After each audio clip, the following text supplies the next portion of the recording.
문제가 돼서 그걸 제가 알아가지고 왜 살아있는 사람을 말이야 거기 희생자로 했느냐 해서 했는데 이게 9년 만에 이 사람은 희생자가 아니로 정정은 됐습니다만은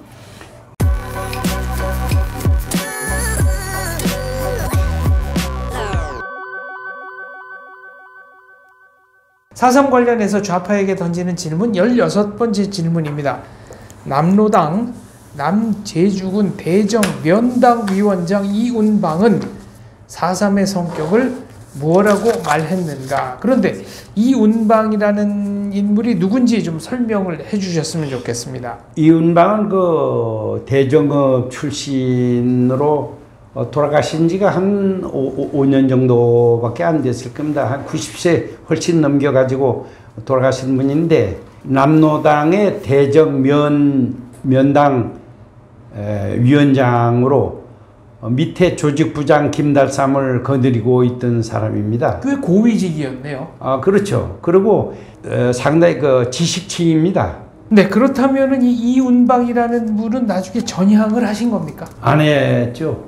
아, 우익으로 전향하지 않고? 네. 그때 당시 4.3 발발 당시에는 어디 목포가 있든지 아니면 일본에 가 있었든지 좌우지간 그 화를 당하지는 않았습니다.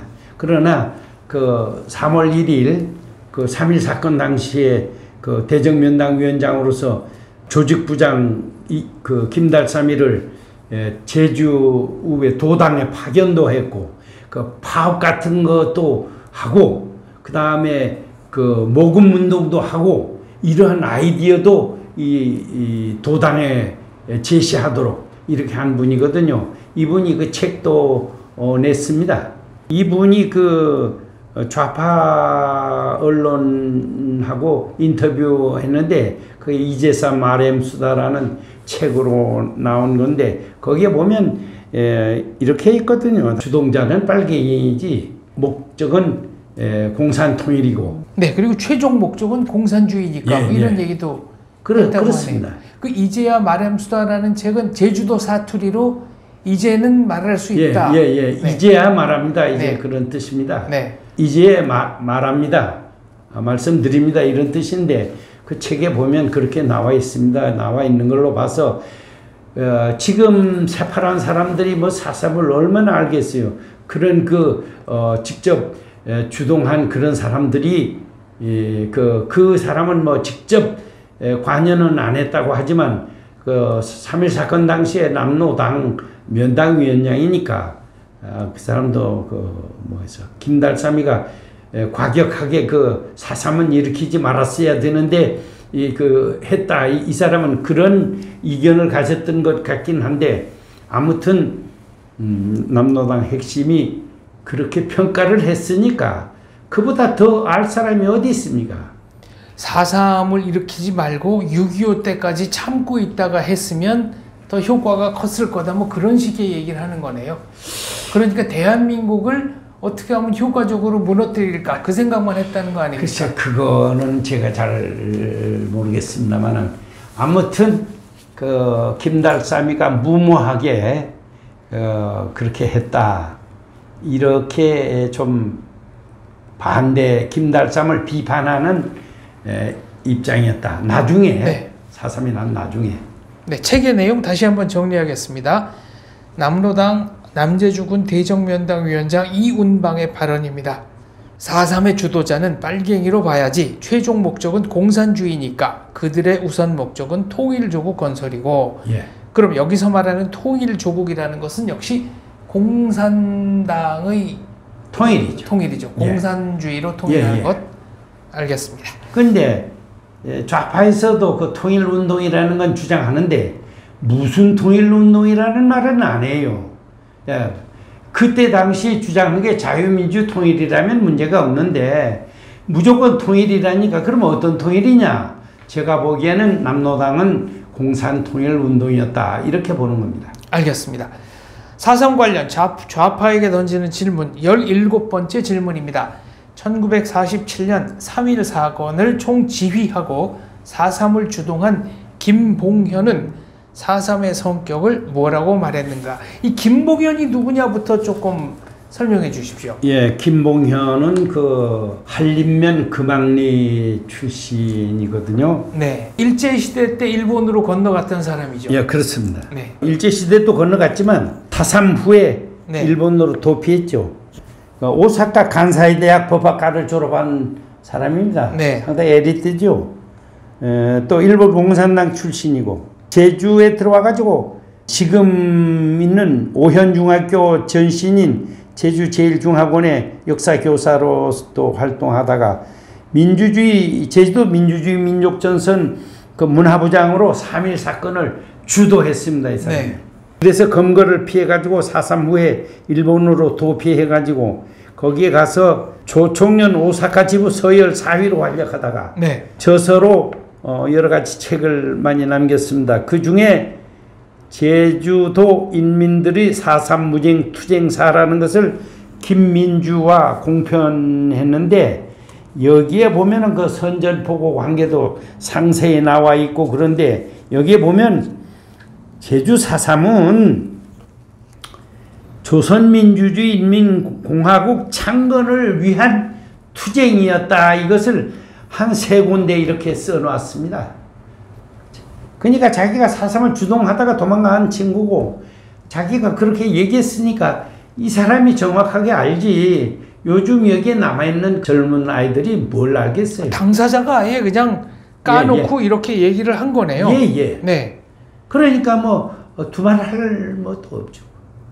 김민주와 책을 같이 썼다고 했는데 이 네. 김민주라는 자는 어떤 사람입니까? 김민주도 이 친구도 참 희한한 친구인데 제주도 사람인가요? 그렇죠. 네. 김민주하고 저도 인연이 상당히 이제 있는데 김민주가 부자면 덕천리 출신인데 이 사람이 4.3 당시에 그 이덕구 바로 밑에서 활동을 했습니다. 그래서 붙잡혀 가지고 인천 소년형무소에 수감이 돼 있었고 수감이 됐죠. 네. 7년형을 받아 가지고 그래 가지고 6.25 때 이게 그냥 문을 파옥이 되면서 그래 탈옥을 한 거네요. 그래 가지고 형무관 교육을 그 인민군한테 받아 가지고 목포 형무소 형무관으로 하다가 네. 이 사람이 반공포로 석방 관계로 해 가지고 석방이 돼 가지고 이렇게 하다가 일본으로 밀항을 했습니다. 그래서 일본에 가가지고 내가 그 전에 여기 많이 아버지하고 살았는데 해가지고 소송해가지고 그 일본 그 여권을 영주권을 그 획득을 했죠. 이 사람이 그 4.3 평화공원에 4.3 희생자로 명패가 붙어 있었단 말이죠. 그러니까 이 사람이 그 본명은 김태봉입니다. 그리고 김태형이라고도 하고 김용남이라고도 불리는데 김태형이라는 이름으로 명패가 딱 붙어 있단 말이야. 문제가 돼서 그걸 제가 알아가지고 왜 살아있는 사람을 말이야 거기 희생자로 했느냐 해서 했는데 이게 9년 만에 이 사람은 희생자가 아니로 정정은 됐습니다만은 그러니까 4.3의 주동자들이 4.3은 조선민주주의 인민공화국 창건을 위한 투쟁이다. 예. 그러니까 공산주의 정권 수립을 위한 투쟁이었지 대한민국과는 하등의 관계가 없다는 것을 밝혀놨네요. 그러니까 이 사람들은 그 3.1 사건 당시라든지 아니면 이 4.3을 진압하는 과정에서 인권 침해라든지 이런 한 2건의 그 고만치사 사건 같은 것을 완전히 이건 4.3 명분으로 내세우고 있지만 실상은 그 본질은 목표는 공산화 통일이다. 대한민국의 타도와 공산화 혁명이다. 알겠습니다. 4.3 관련해서 좌파에게 던지는 질문 18번째 질문입니다. DJ 때 국정원장과 통일부 장관을 역임한 임동원은 4.3을 어떻게 봤는가?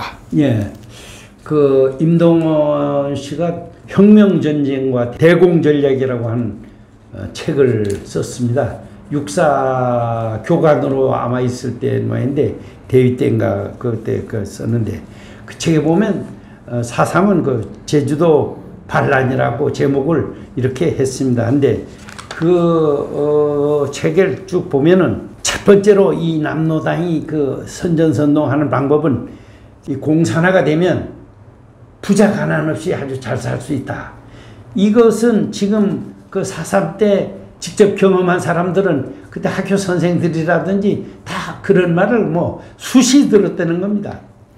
그래서 부자 가난 없이 모두 잘 살 수 있다고 군중을 선전선동하고, 그 다음에 각종 집회와 시위로 군중을 동원하고, 그리고 그것은 뭐냐면 이제 3.1 기념투쟁, 그 제주 북국민학교에서 있었던 그런 집회라든지 이런 것을 해서 동원을 하고, 그 다음에 이 동원된 인원을 조직을 하는 겁니다. 민주천령동맹, 부녀동맹, 노조, 뭐 이 교원노조, 이런 것을 해서 각가지 그 조직을 한다 이거죠.